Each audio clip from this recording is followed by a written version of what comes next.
آخری آپ کا ارشاد تھا تمہارے لیے قرآن اور حدیث چھوڑ کر جا رہا ہوں, یہ اپنا طریقہ چھوڑ کر جا رہا ہوں. عضوا علیہا بالنواجذ, اس طریقے کو دانتوں سے پکڑنا. لوگ تم سے یہ طریقہ چھیننے کی کوشش کریں گے. یہ طریقہ تو پہلے دن سے اس کے لیے سازشیں ہوئی. میں نے اپنے حبیب سے بھی کہا تھا فلا تطع كل حلاف مہین هماز مشاء بنمیم مناع للخیر معتد اثیم عتل بعد ذلك زنیم. میرے حبیب کا طریقہ لوگوں سے, تم سے, ایمان والوں سے چھیننے کی کوشش کریں گے. عضوا علیہا بالنواجذ, اس کو دانتوں سے پکڑ کر کے رکھنا. ہے ان امیوں نے اس کو کس طریقے سے کیسے دانتوں سے پکڑا. بخاری کی روایت ہے عبداللہ ابن مسعود رضی اللہ تعالیٰ عنہ, اور تاریخ میں 3 عبداللہ ہیں, موقع نہیں ہے. آج میں نے کوئی تقریباً 50 واقعات جمع کیے تھے کہ بچوں نے آپ سے کس طرح محبت کی, بوڑھوں نے آپ سے کس طرح عشق لڑایا اور اس عشق کی تکمیل کر کے دکھائی. وہ تو کہتے ہوئے کہہ گئے کہ عشق کماویں ہیں, عاشق ہوں میں عشق کماویں, دل رکھے وانگ پہاڑا ہوں. میں اور آپ تو کہہ کر کے گئے, وہ کر کے دکھا کر کے چلے گئے. یہ قدم قدم بلائیں وہ سواد کوئے جانا, وہ یہیں سے لوٹ جائے جسے زندگی ہو پیاری. میں اور آپ تو کہتے رہے مگر وہ کر کے دکھا کے چلے گئے. مگر وقت اس کا ساتھ نہیں دیتا ہے, وقت تنگ ہے, اس لیے میں آگے بڑھتا ہوں دوسرے دور کے لیے کہ صحابہ نے اس دین کو کس طرح پکڑا.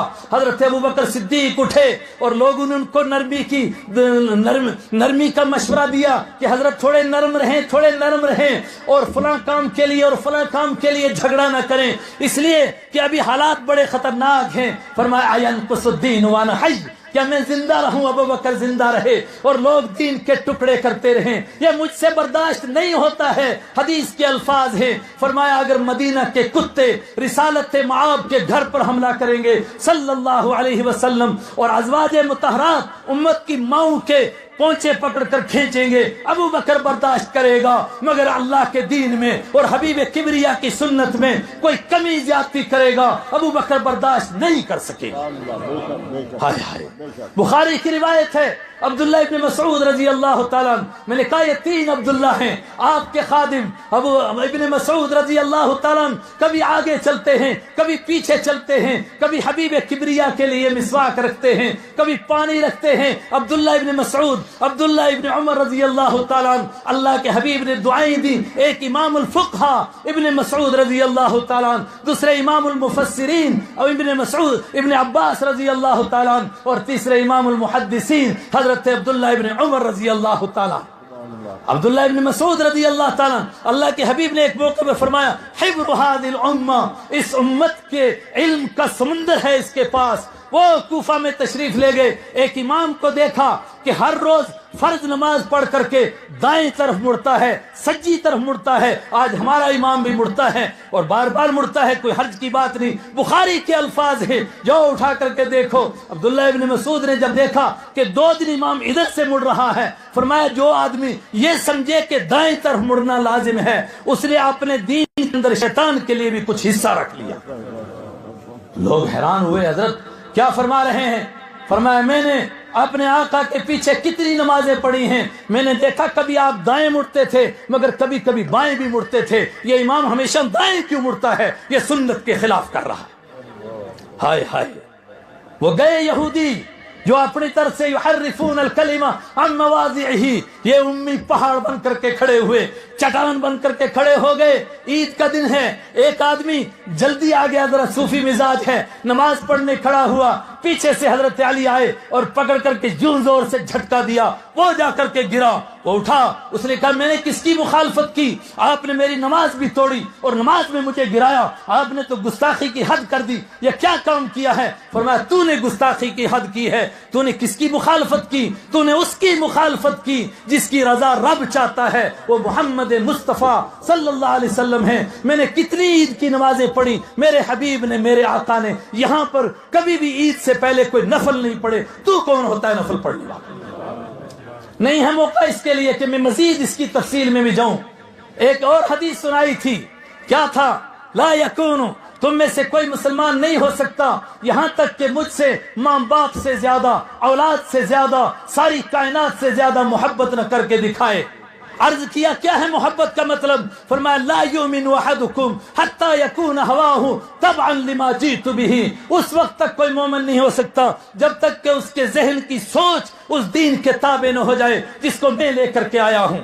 ایک اور ارشاد عرض کیا تھا خطبے میں، لا تزال طائفۃ من امتی علی الحق، یہ صحابہ کا زمانہ تھا جن امیوں کو قرآن نے کہا اولئک هم المؤمنون حقا، یہ پکے مومن ہیں، اولئک هم الصادقون، یہ بالکل سچے ہیں، اولئک هم المفلحون، یہ بالکل کامیاب ہونے والے ہیں۔ ان کی صداقت میں، ان کے ایمان میں، ان کی کامیابی میں اگر کوئی شک کرے گا اس کے ایمان میں شک ہے۔ تو کیا یہ سلسلہ اس طرح دین کے ساتھ ڈٹ جانے کا اور دین پر اپنے آپ کو قربان کرنے کا یہ انہی پر ختم ہو جائے گا؟ فرمایا نہیں نہیں، قیامت تک کھڑے کروں گا ان کو۔ میں رب کائنات کہہ رہا ہوں انا نحن نزلنا الذکر وانا له لحافظون، میں نے قرآن کو نازل کیا ہے اور میں اس کی حفاظت کروں گا۔ ربا کیسے حفاظت کرے گا؟ فرمایا میرے سارے کام اسباب کے تحت ہوتے ہیں، اس کے الفاظ کی حفاظت کے لیے قاریوں کو پیدا کروں گا، اس کو یاد رکھنے کے لیے حافظوں کو پیدا کروں گا، اس کے معنی کے لیے مفسرین کو پیدا کروں گا، اس کی تشریح کے لیے محدثین کو پیدا کروں گا، اور قیامت تک ایک طبقہ ہوگا، یہاں تک کہ جب دجال اکبر آئے گا اس وقت بھی وہ طبقہ ہوگا جو صحیح طور پر سنتوں پر قائم ہوگا اور اس حدیث کا ترجمان ہوگا کہ اس کو عزو علیہا بالنواجذ، اس دین کو دندوں سے پکڑ کر رکھو، کوئی تم سے چھین نہ لے۔ یہ 13 صدی گزر چکی ہیں، اب تری کا دور ہے، پوری دنیا کے اوپر گورو کا پرچم لہرا رہا ہے اور وہ کہہ رہے ہیں کہ ہماری حکومت میں کبھی سورج نہیں ڈوبتا ہے۔ اس وقت میں پروردگار نے ایک طائفہ منصورہ کو کھڑا کیا، ایک گروہ کو کھڑا کیا، الفاظ بھی نہیں، وقت بھی نہیں، میں ادھار لیتا ہوں سید عطا اللہ شاہ بخاری رحمت اللہ علیہ سے۔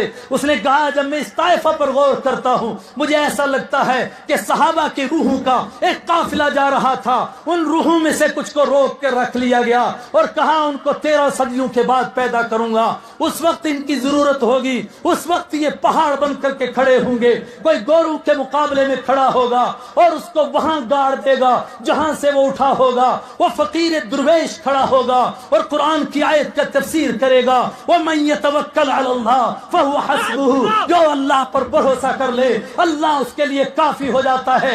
جب گورے کہیں گے کہ جب جس کے پاس کھیت ہوگا اس کو روٹی ملے گی، جس کے پاس بھینس ہوگی اس کو دودھ ملے گا، جس کے پاس باغ ہوگا اس کو پھل ملیں گے، اس وقت میں وہ درویش اعلان کرے گا وَمَن يَتَّقِ اللَّهَ يَجْعَلْ لَهُ مَخْرَجًا، جو اللہ سے ڈرے گا اللہ اس کے لیے مصیبتوں سے نکلنے کے راستے بنائے گا، وَيَرْزُقْهُ مِنْ حَيْثُ لَا يَحْتَسِبُ، اور اس کو وہ دے گا جس کا اس کا گمان بھی نہیں ہوگا۔ وہ درویش اٹھا، اس نے سب سے پہلے دارالعلوم کا بنیاد رکھی اور اس کے 8 اصول بنائے۔ پہلا اصول یہ بنایا یہ ادارہ اللہ کے بھروسے پر چلے گا تاکہ انسانوں کو بتایا جائے کہ انبیاء کرام یہی سبق پڑھا کر گئے تھے، لا الہ الا اللہ، کوئی معبود نہیں، جس کو وہ دے اس سے کوئی لے نہیں سکتا، جس کو وہ نہ دے اس کو کوئی دے نہیں سکتا۔ یہ طائفہ اٹھا، اس نے سنتوں کو سینے سے لگایا اور دانتوں سے پکڑا، واللہ دانتوں سے پکڑا۔ وہ مجدد الفسانی جس نے ایک انقلاب برپا کیا 1000 سال کے بعد، کیا اہمیت تھی اس کے نزدیک سنتوں کو پکڑنے کی؟ ایک مرید سے کہا کہ ایک آدمی ساری رات کھڑا رہتا ہے اور نفلیں پڑھتا ہے، فرمایا رب کعبہ کی قسم اس کا مقام نہیں پا سکے گا جو دوپہر کو تھوڑی دیر سنت سمجھ کر کے سو جاتا ہے اور قیلولہ کرتا ہے۔ دونوں ہاتھ بلند کر کے نعرہ تکبیر، اکابرین امت قاسم العلوم والخیرات علامہ قاسم نانوتوی، حضرت مولانا محمود الحسن گنگوہی، حضرت مولانا اشرف علی تھانوی، علماء حق علماء دیوبند، بلند آواز سے علماء حق علماء دیوبند، تنظیم علماء اہل سنت والجماعت، محسن قوم و ملت حضرت مولانا غلام قادر صاحب، نعرہ تکبیر، شان رسالت۔ یہ طبقہ کھڑا ہوا، یہ طائفہ منصورہ کھڑا کیا گیا۔ میں نہیں تفصیل میں جا سکتا اور وقت بھی میرا پورا ہوا چاہتا ہے، لیکن میرے سامنے اسلاف کے کردار کا ایک ٹھاٹھے مارتا سمندر ہے۔ ہائے ہائے کیا عشق عطا کیا تھا. حضرت گنگوہی کے پاس کوئی آیا کپڑا لے کر کے, کہا کہ یہ مدینہ سے لایا ہوں. دوسرے کسی نے کہا حضرت مدینہ میں کوئی کپڑے نہیں بنتے ہیں, یہ تو باہر کی فیکٹریوں میں بن کر کے جاتے ہیں اور مدینہ کے نام پر لا کر کے لوگ بھیجتے ہیں حاجی لوگ اور دھوکہ دیتے ہیں آپ کو. فرمایا رب کعبہ کی قسم, جس کو مدینہ کی ہوا لگ گئی ہے اس کے مقابلے میں دنیا کا کوئی کپڑا نہیں ہو سکتا ہے. حضرت کھجور بانٹنے لگے اور ایک آدمی کو تھوڑی سی آئی. ایک نے کہا حضرت یہ حقیر سی ہیں, اس کے اوپر کیا یہ تھوڑی سی. فرمایا دفع ہو جا, مجھ سے دور ہٹ. تو مدینہ کی کھجور کے ٹکڑے کو حقیر کہتا ہے, تجھے شرم نہیں آتی؟ اور کھجوروں کے ٹکڑے رکھ لیے, گٹھلیاں رکھ لی اور اس کو کوٹ لیا. فرمایا صبح کو تھوڑی دیر پھکی مار لیتا ہوں, آقا مدینہ کی یاد آ جاتی ہے. آخری وقت میں بوڑھے ہو گئے, آنکھوں میں سرما پھیر رہے, سلائی پھیرتے ہیں. لوگوں نے کہا حضرت سرما تو بنائی کے لیے ہوتا ہے, بنائی تو جاتی رہی, اب سرما لگانے سے کیا فائدہ؟ فرمایا سرما بنائی کے لیے نہیں تھا, یہ محمد مصطفیٰ کی مصطفی کے لیے تھا. وہ تب بھی تھی جب بنائی تھی, اب بھی ہے. میں نے تب بھی رب کعبہ کی قسم کبھی سرما بنائی کے لیے نہیں لگایا, میں نے سنت کے لیے لگایا, آج بھی اسی لیے لگاتا ہوں. ہائے وقت ساتھ نہیں دیتا, گھڑی کی سوئیاں تیزی سے دوڑتی ہیں. بس میں آخری بات کہتا ہوں, تلک امۃ قد خلت لہا ما کسبت ولکم ما کسبتم ولا تسألون عما كانوا يعملون. او میری جماعت کے ساتھیوں, میں آج صبح سے یہ بار بار کہہ رہا ہوں اور تیسری مرتبہ آپ سے کہہ رہا ہوں, اپنے اکابر کی موجودگی میں کہتا ہوں اور اس سارے مجمع سے کہہ رہا ہوں. قرآن نے کہا, یہودی کہتے تھے کہ ہمارے بڑے بہت بڑے تھے, ہم پیروں اور پیغمبروں کی اولاد ہیں. قرآن نے کہا جھوٹے ہو, تلک امۃ قد خلت لہا ما کسبت ولکم ما کسبتم. وہ ایک جماعت تھی انبیاء کی, وہ ایک جماعت تھی بزرگوں کی, وہ ایک جماعت تھی ولیوں کی, وہ گزر چکی ہے. لہا ما کسبت ولکم ما کسبتم, ان کو وہ ملے گا جو انہوں نے کمایا, تم کو وہ ملے گا جو تم نے کمایا. میرے ساتھیوں, آج کمزوری یہی ہے. ہم کہتے قاسم نانوتوی ایسے عاشق رسول تھے کہ مدینہ میں جوتی نہیں لگائی اور پاؤں زخمی سے تربتر ہو گئے, زخموں سے تربتر ہو گئے. لیکن فرمایا نہیں, میرا دل نہیں مانتا ہے کہ میرے حبیب کے جہاں مقدس پاؤں لگے ہوں وہاں قاسم کا جوتا لگے, میں یہ برداشت نہیں کر سکتا ہوں. لیکن آج ہمارا عمل, ہمیں اس عمل کا کیا فائدہ؟ ہمارے کام تو ہمارا عمل آئے گا. میرے ساتھیوں, آج عہد کر کے اٹھو, عزو علیہا بالنواجز. ہم سنتوں کو اب سینے سے لگائیں گے, سنتوں سے چمٹیں گے. ہم سے سنتیں چھینی جا رہی ہیں, سوکھے اور کھوکھلے نعرے رہ گئے ہیں بس خالی کہ یہ پدرما سلطان پور ہمارے بڑے اتنے بڑے تھے, ایسے تھے ویسے تھے. لوگ ہم کو دیکھنا چاہتے ہیں, کون اشرف علی کا ترجمان ہے, کون رشید احمد گنگوہی کا ترجمان ہے, کون خلیل احمد سہارنپوری. اور میں آپ سے کہتا ہوں, یقینی طور پر آپ ان کے ترجمان, یقینی طور پر میں اور آپ ان کی اولاد, یقینی طور پر روحانی اولاد ہیں ان کی, ان کے جانشین ہیں. اٹھو اور ثابت کرو کہ ہم سنتوں سے سمجھوتا نہیں کریں گے. یہی عشق مصطفیٰ ہے. مولانا خلیل احمد سہارنپوری حرم تشریف لے گئے, حج کے لیے تشریف لے گئے. بڑے درد کے ساتھ کہنا پڑتا ہے, آج ہیں بہت سارے لوگ سنتوں کی رٹ لگائے ہوئے. مجھے حرم میں بھی ایک ملا کہ آپ نے یہ کام نہیں کیا. میں نے کہا آپ نے بڑے کام کر لیے. کہنے لگے کہ جناب یہ بھی سنت ہے. میں نے کہا تم تو ساری سنتیں ڈکارتے جا رہے ہو اور انتظامیہ کو اس کے لیے آلات فراہم کر رہے ہو اور ان کی حمایت کر رہے ہو ان مسائل میں.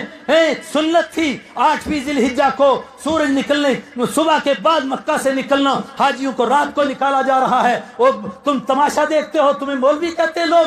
اور پھر سنت ہے کہ سورج کی شعاعیں دیکھ کر کے مینا سے آدمی عرفات نکلے, لوگوں کو رات کو نکالا جاتا ہے اور تم تماشا دیکھتے ہو. میرے آقا کی سنتیں ذبح کی جا رہی ہیں, تم تماشا دیکھ رہے ہو. سنت ہے کہ مزدلفہ میں لوگ آئیں اور رات کو یہاں ٹھہریں, اور واجب ہے چاروں اماموں کے نزدیک, اور ان کے نزدیک بھی واجب تھا کہ مزدلفہ میں غلس میں فجر کی نماز پڑھیں اور اس کے بعد سورج نکلنے تک یہاں دعائیں کریں اور اس کے بعد یہاں سے کوچ کریں. لوگوں کو رات کو نکالا جا رہا ہے اور تم اس کا تماشا دیکھ رہے ہو. میں اس کا روحانی بیٹا ہوں جو مینا میں تھے.